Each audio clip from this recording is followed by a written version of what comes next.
আহ, প্রিয় দেশবাসী, যে যেখান থেকে ভিডিওটি দেখছেন, আমি একটি বড় ধরনের খামারে চলে আসছি।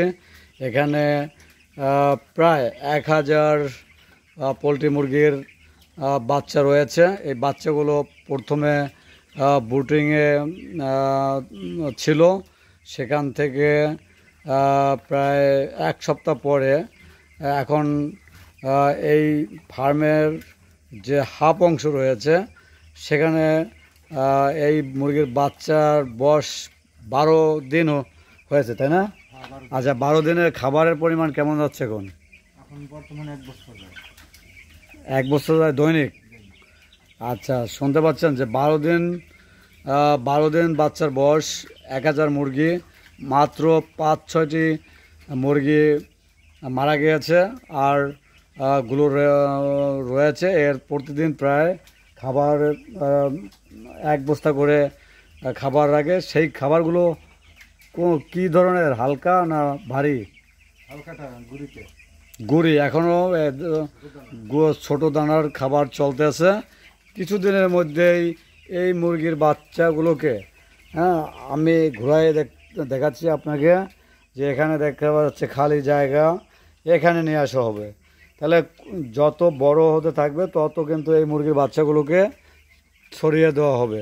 এতে কি হবে?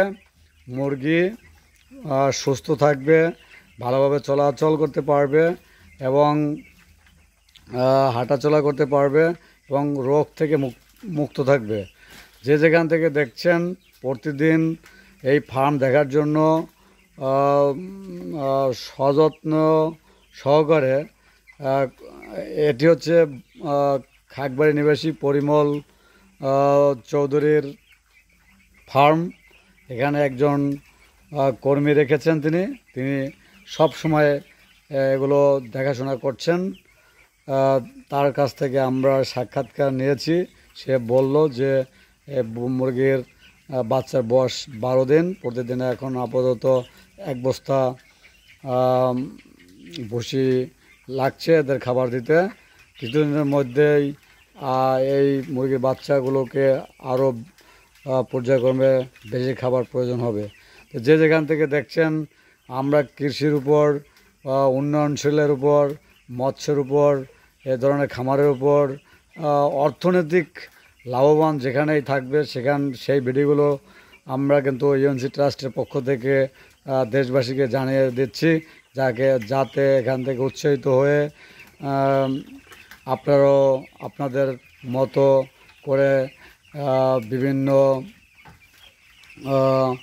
ভাবে উৎপাদন করতে পারেন, মুরগির ফার্ম তৈরি করতে পারেন, মৎস্য খামার তৈরি করতে পারেন, কৃষির দ্রব্যের যেখানে যা প্রয়োজন সেগুলো বীজ বপন করে কৃষিক্ষেত্রে লাভবান হতে পারেন। সবাইকে আমি আপাতত ধন্যবাদ জানিয়ে ভিডিওটি এখানে শেষ করছি। সবাইকে ধন্যবাদ।